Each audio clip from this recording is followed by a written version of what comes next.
우리는 지금 이제 한 해의 끝자락에 와 있습니다. 2021년도 그 한 해를 마감하는 송년주일을 우리가 맞이하고 있습니다. 그리고 잠깐 후면 이제 2021년은 다시 돌아올 수 없는 추억의 페이지에 일기장처럼 남아버리겠죠. 그리고 새해 22년도가 열리게 될 것입니다. 한 해를 돌아보면 2021년도 여러 가지 다양한 그림들이 여러분의 마음속에, 생각 속에 스쳐갈 것이라고 그렇게 여겨집니다. 어느 때보다도 행복했고 어느 때보다도 즐거웠던, 만족했던, 그리고 감사가 넘쳐나는 한 해였다, 이렇게 느끼는 분들도 있을 것이고요.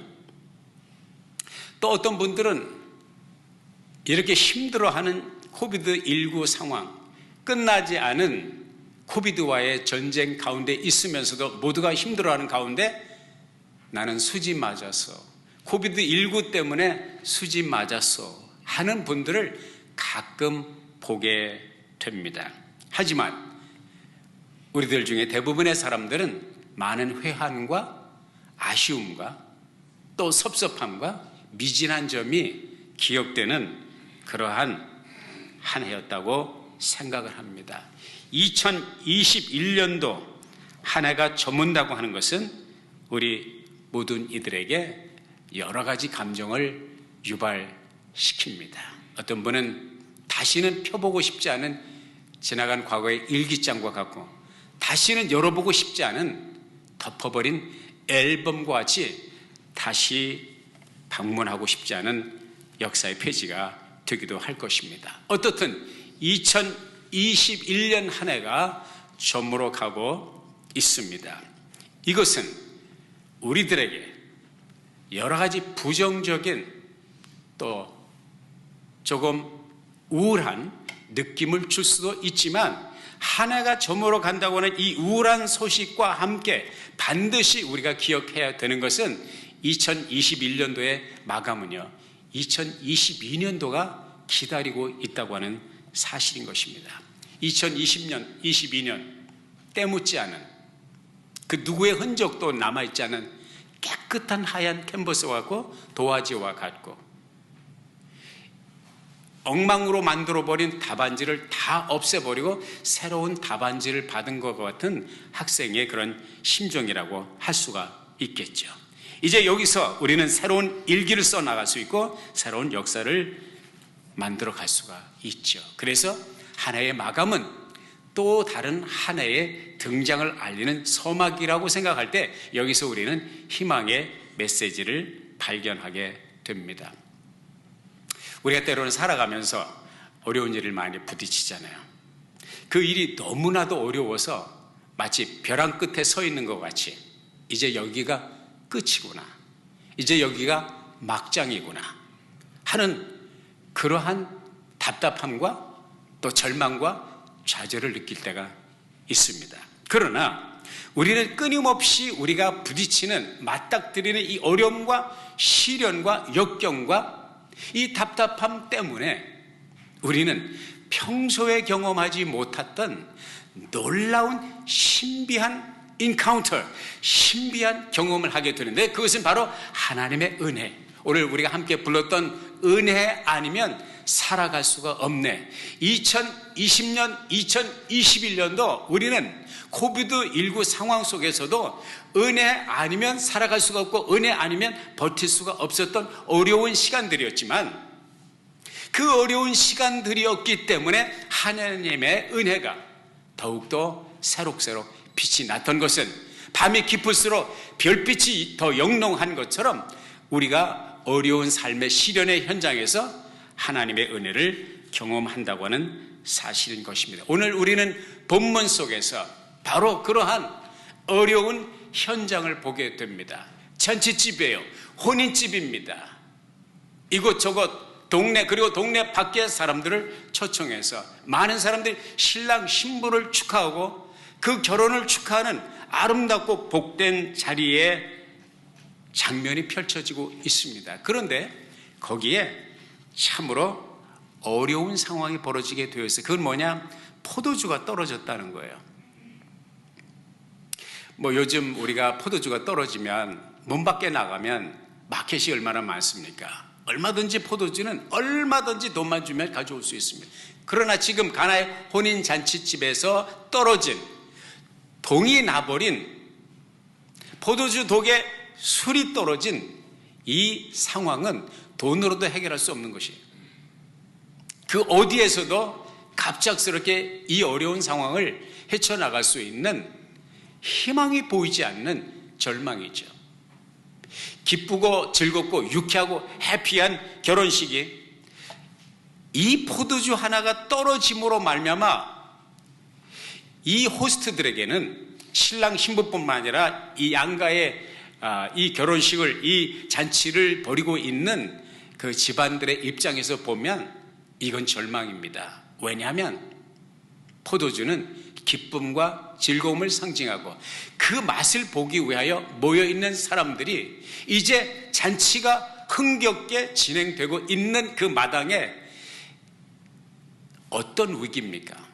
다시는 기억하고 싶지 않은, 주인의 입장에서 보면 앞으로 잔치가 끝나고 동네 밖에 고개를 들고 다닐 수 없는, 술이 떨어져서 포도주가 떨어져서 빈 항아리와 같이, 빈 술떡과 같이 썰렁했던 잔치로 기억될 가능성 앞에서 이 신랑 신부 그리고 이 호스트들은 얼마나 큰 절망과 좌절을 느꼈을까. 우리말 속담에 소문난 잔치에 먹을 것이 없다, 그런 말이 있는데, 이건 돈 쓰고 신경 쓰고 마음 쓰고 시간 들여서 준비한 모든 잔치가 이렇게 슬픈 역사로 아쉬움을 남기고 회한을 남기고 끝이 날 위기의 상황 속에 있었는데요. 여기 이런 상황 속에서 두 사람이 희망봉으로 등장하고 있습니다. 한 분은 우리 주 예수 그리스도가 그 자리에 계셨다는 것이고, 또 한 분은 예수님의 모친인 마리아가 그 자리에 있었다고 하는 사실인 것입니다. 이 잔치집에 벌어지고 있는 위급한 상황을 누가 직감합니까? 제일 먼저 마리아가 직감을 합니다. 이것은 이 잔치의 큰 위기라는 것을 직감하고, 그리고 이 마리아가 어떻게 말을 합니까? 예수님에게, 마리아는 자기 아들 예수님에게 이 상황을 보고를 합니다. 이게 무슨 말입니까? 다른 일은 몰라도 어머니 마리아는 예수 그리스도 안에 있는 하나님의 신성과 하나님의 섭리와 하나님의 역사를 읽고 있었으며 예측하고 있었으며 믿음으로 이렇게 고백하는 것입니다. 우리가 우리의 문제를 하나님 앞에 가지고 나온다는 것은 믿음입니다. 우리가 우리의 어려운 상황 속에서 하나님을 의식한다는 것은 믿음입니다. 마리아의 믿음으로 말미암아 이 수많은 사람들이 모여있는 이 잔치집이 위기로 치달을 이러한 벼랑 끝에 선 상황 속에서 한 사람 마리아의 믿음으로 말미암아 놀랍게 반전이 되는 기폭제가 된다고 하는 사실은 저와 여러분 한 해 끝자락에 있으면서 우리가 무엇을 어떤 심정으로 어떻게 맞닥뜨려야 될지를 도전을 받게 됩니다. 그런데요, 예수님은 어머니 마리아의 이러한 부탁에 아랑곳하지 않냐고 이렇게 얘기를 합니다. 같이 한번 읽어볼까요? 시작. 나와 무슨 상관이 있나이까? 내 때가 아직 이르지 아니하였나이다. 이게 도대체 무슨 말씀입니까? 믿음으로, 존중함으로 예수님에게 이 상황을 설명하고 예수님의 도움을 청하는 어머니의 그 진언에 냉정하게도 우리 주님은 나와 무슨 상관이 있습니까? I have nothing to do with this. 내 때가 이르지 아니하였나이다. 그러면 여기서 내 때라고 하는 것은 무엇입니까? 때, 시간을 말하죠. 시간은 두 차원의 시간이 있다고 그랬죠. 하나는 크로노스, 물리적인 시간, 또 하나는 카이로스, 섭리적인 시간이에요. 이게 시계를 가지고 있고, 요즘에는 셀폰에도 다 시계가 있잖아요. 이것은 크로노스, 물리적 시간을 재는 단위를 가르쳐 줍니다. 그러나 카이로스라고 하는 것은 무엇입니까? 하나님의 섭리를 말합니다. 하나님의 섭리의 때. 그러니까 예수님께서 이 말씀을 하신 것은 나와 무슨 상관이 있습니까? 내 때가, 하나님께서 나를 보내셔서 이루실 하나님의 섭리를 이루는 역사의 때는 아직 되지 않았습니다. 주님께서 그렇게 거부하고 계시다고 하는 사실인 것입니다. 내가 기적의 역사를, 하나님의 신성을 드러날 때가 아직 아니라는 것이죠. 그런데요, 그럼에도 불구하고 어머니 마리아는 직진입니다. 불도저처럼 직진합니다. 그 옛날 수로보니게 여인이 자기 딸 문제로 예수님에게 왔을 때 내 딸 고쳐주십시오. 그때 예수님이 뭐라고 했습니까? 자녀에게 줄 떡을 개들에게 던짐이 마땅치 않다. 너는 개다 이거죠. 그 대단한 모독 아닙니까? 예수님의 본심이 아니라 그 여자의 마음을 떠보는 것이. 근데 그 여자가 뭐라고 그랬어요? 옳습니다. 맞는 말씀입니다. 그러나 개들도 주인의 상에서 떨어지는 부스러기를 먹습니다. 부스러기 은혜라도 나에게 주옵소서. 이게 은혜 받을 징조입니다. 이것이 가난한 자의 심정이고 이것이 심령이 가난한 자의 복입니다. 예수님께서 내 믿음이 크도다 내 소원대로 되리라. 그리고 고침을 받았죠. 이 마리아가 동일한 믿음을 가지고 이렇게 말을 합니다. 너희에게 무슨 말씀을 하시든지, 누가? 예수님이 너희에게 섬기는 사람들, 일꾼들, 하인들, 당신들에게 예수님께서 무슨 말씀을 하시든지 그대로 하라. 여러분, 어려운 위기 속에서, 위기의 상황, 시련과 역경 속에서 하나님의 능력과 지혜와 하나님의 기적을 체험하는 것은 두 가지가 필요합니다. 첫째는 믿음입니다. 그 믿음은 이 위기 속에서 하나님을 의식하고 하나님은 하실 수 있음을 인정하고 그분을 생각하는 것 자체가 믿음이란 말이죠. 둘째는 무엇이 필요하냐? 순종이 필요합니다. 당신들에게 무슨 얘기를 주님께서 말씀하시든지 그대로 하십시오. 주님의 말씀을 따라서 행하는 액션, 그것이 바로 순종이거든요. 이 믿음과 순종이 함께 겸하여질 때 어떤 상황에서든지 어떤 시점에서든지 어떤 위기에서든지 하나님의 기적을 체험할 수 있다고 하는 사실인 것입니다. 주님께서 뭐라고 말씀하십니까? 바로 액션에 들어갑니다. 마리아의 이 믿음대로. 여기서 우리가 발견하는 것은 내 때가 아직 안 되었습니다. 하나님의 섭리의 때가 아직 안 되었습니다. 나와 무슨 상관이 있습니까? 예수님께서 이렇게 냉혹하게 말씀하셨음에도 불구하고 마리아는 믿음으로 밀고 나갈 때 주님은 그 섭리의 때를 열어 가시고 하나님께서 그에게 허락하신 authority, 권위를 그대로 행사하는 것을 보게 됩니다.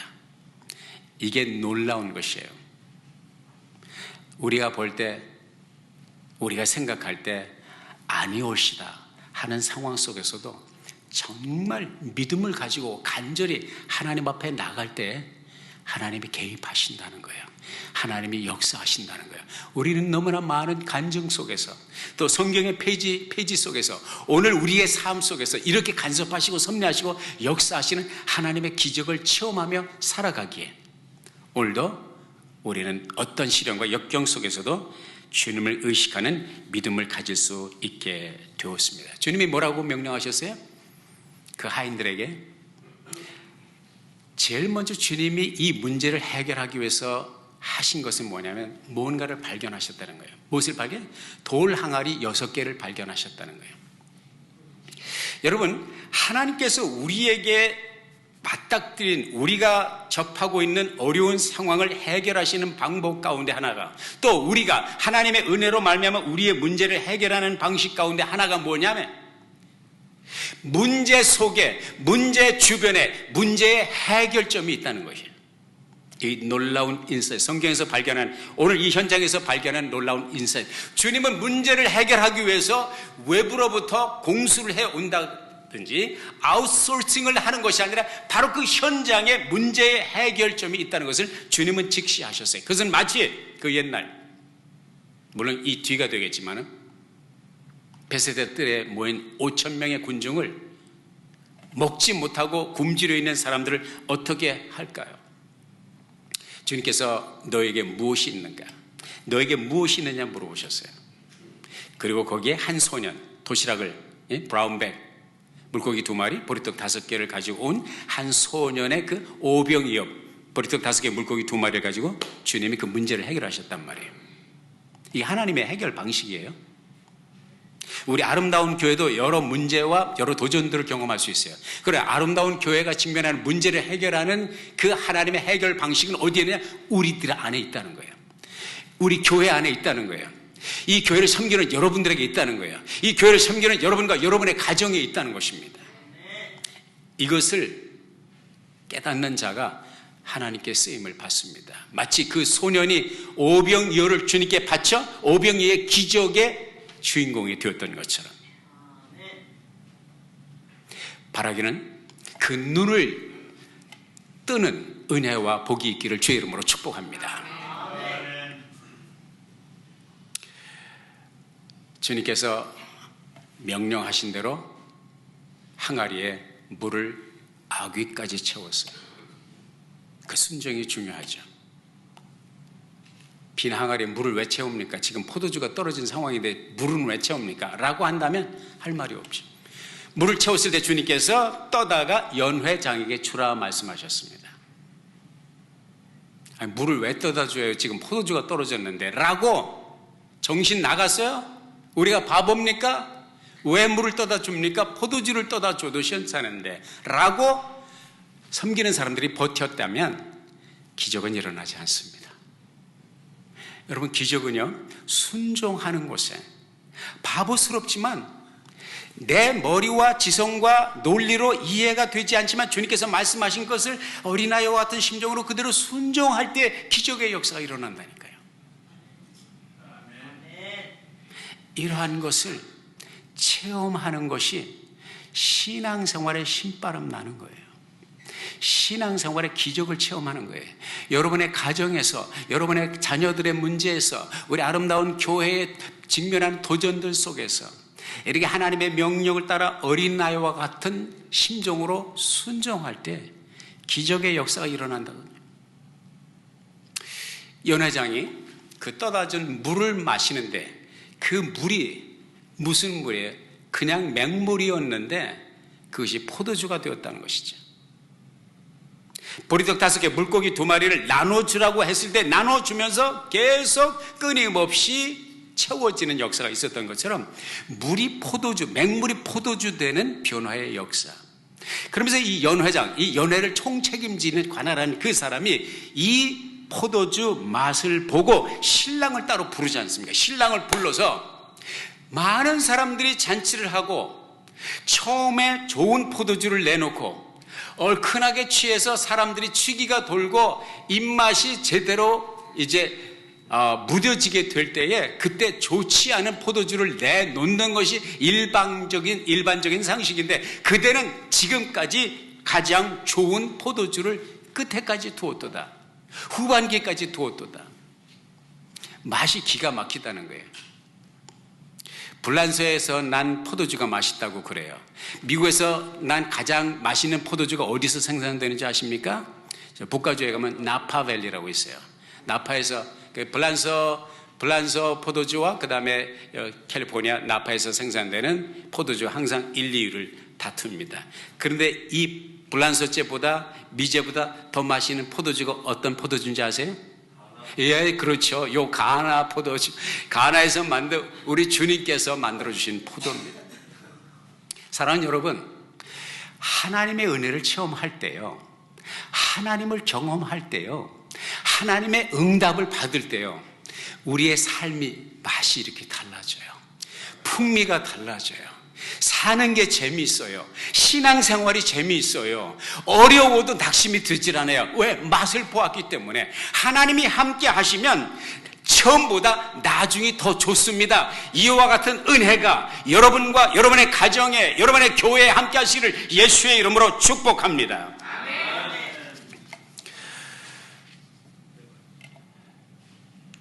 끝으로 간증 하나 하고 마치겠습니다. 정경숙 사모님이라는 사모님이 하나님이 하셨어요. 이런 제목의 책을 내셨어요. 이분이 아직 결혼하시기 전에 처녀 시절에 대한항공 스튜어디스를 했어요. 승무원을 했어요. 한 번은 이 대한항공 비행기가 칼기가 일본 상공을 지나고 있는데 갑자기 오른쪽 날개 달린 엔진에 불이 붙었어요.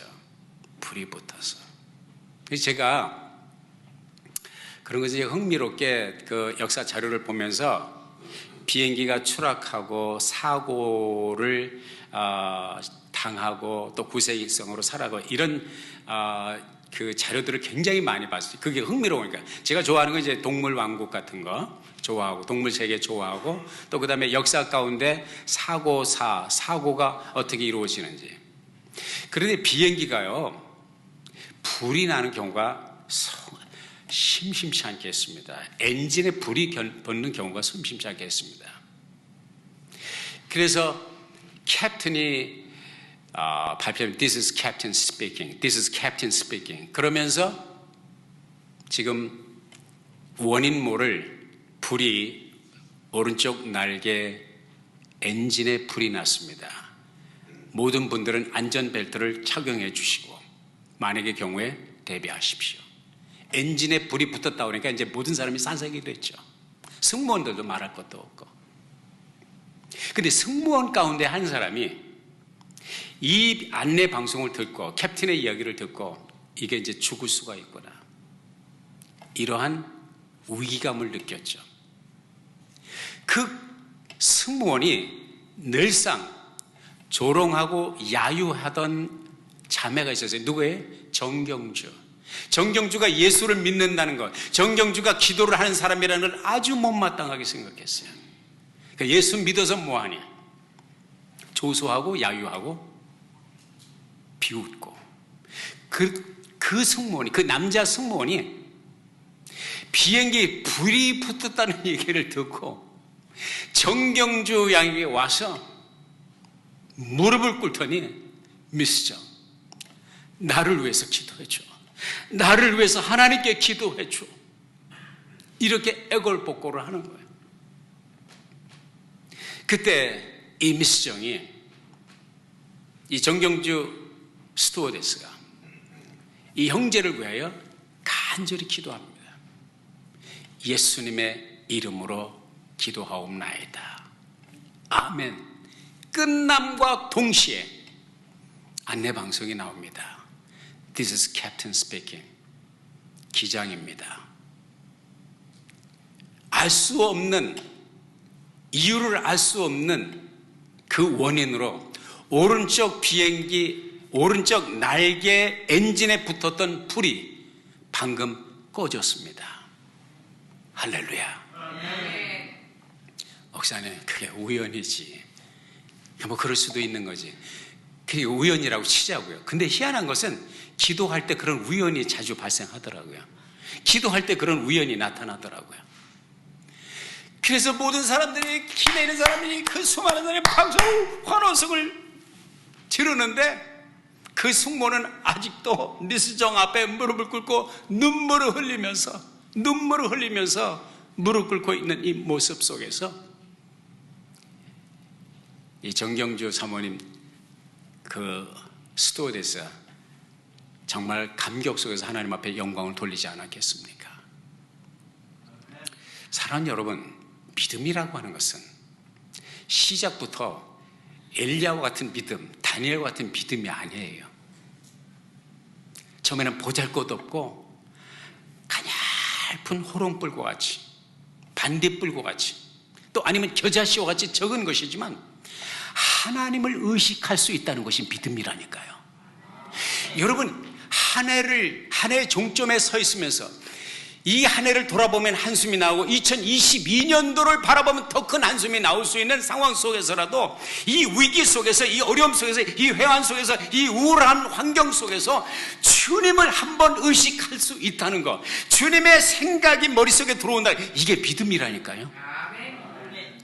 믿음이 다른 것이 아닙니다. 내가 살아가는 삶의 현장 속에서 내 혼자가 아니고 여기 주님이 함께 계시다는 것을 의식하는 게 이게 믿음이라는 거예요. 이걸 캐치하는 그 믿음이 이 한 해의 분기점에서 한 해를 보내고 한 해를 새롭게 맞는 이 분기점에서 하나님을 의식하자는 거죠. 하나님을 생각하자는 거죠. 지난 한 해 동안 함께 하시고 지켜주셨던 하나님의 은혜를 생각하고 2022년도 아직 보이지 않고 어떻게 앞으로 어떻게 삶이 전개될지 모르는 오미크론은 어떻게 될 것인지, 코비드19는 어떻게 종료될 것인지 미지수인 미래를 생각할 때 불안과 좌절이 있지만 그 속에 하나님을 의식하자는 거죠. 하나님을 생각하며 한 해를 보내고 하나님을 의식하며 새해를 맞이할 때 포도주가 떨어진 이 위기 속에서 마리아의 믿음을 가지고 마리아의 믿음의 기도로 상황이 반전된 것처럼 여러분과 제가 경험하는 모든 위기 속에서 위기가 아니면 경험할 수 없는 하나님의 기적, 하나님의 은혜를 여러분 보십시오. 모든 기적과 모든 은혜와 모든 능력은 모두가 문제 속에 있다는 사실인 것입니다. 주의 이름으로 도전합니다. 문제를 과소평가하지 마십시오. 여러분이 여러분의 앞에 닥치고 있는 시련을 과소평가하지 마십시오. 무슨 얘기냐? 하나님의 축복과 기적과 은혜가 가면을 쓰고 앞에 나타났다는 거예요. 가면을 벗겨보면 그 뒤에 뭐가 있어요? 하나님의 빛나는 사랑과 능력과 은혜의 미소가 있다는 것입니다. 다니엘이 사자굴 속에 들어가지 않았다면 하나님께서 천사를 보내셔서 사자의 입을 막을 수 있다는 것을 어떻게 경험했겠습니까? 사드락, 메삭, 아벳느고가 불 가운데 던져지지 않았다면 불 속에서도 풀무불 속에서도 터럭 하나 상하지 않도록 지켜주시는 하나님의 능력이 있었다는 사실을 어떻게 경험하겠습니까? 바울과 실라가 빌립보 옥중에 갇혀있지 않았다면 찬송과 기도로 하나님을 높여 드릴 때에 옥터가 흔들리고 착고가 풀리고 해방되는 이 놀라운 기적의 역사를 어떻게 체험했겠습니까? 여러분이 경험하는 어려운 시련과 역경과 문제들을 과소평가하지 마십시오. 그저 그렇게 우연히 왔다 가는 것이 아닙니다. 하나님을 만나고 하나님을 경험하고 하나님의 기적을 체험할 수 있는 위대한 기회, 위기는 위대한 기회란 말이죠. 마리아가 이 눈을 떴던 것처럼 하나님을 의식하는 눈을 뜨시기를 바라고, 문제 속에서 이곳에서 문제를 해결하시는 주님이 함께 하신다는 사실을 깨닫고 이 한 해를 보내는 회한과, 요즘 날씨까지 또 굳어가지고 여러 가지 생각들과 느끼는 감정들이 복잡하겠지만 이 주님을 의식하고 주님 앞에 나아가는, 그리하여 믿음으로 한 해를 보내고 믿음으로 2022년도를 희망의 한 해로 발견해 가고 열어가는 여러분 되시길 주의 이름으로 축복합니다. 기도하겠습니다. 아버지 하나님, 주신 말씀 우리의 육비하로 새기고 한 해를 보내는 만감이 교차하는 오늘을 한 해의 정점에서 마리아가 위기 속에서 주님의 존재를, 주님의 임재를 의식하고 주님 앞에 나갔던 것처럼 한 해를 보내는 우리의 마음이 주님을 의식하는 이 정점이 되게 하시고 새 한 해를 맞이할 때 또한 이 믿음, 이 마음으로 맞이할 수 있도록 도와주세요. 예수님의 이름으로 기도했습니다. 아멘.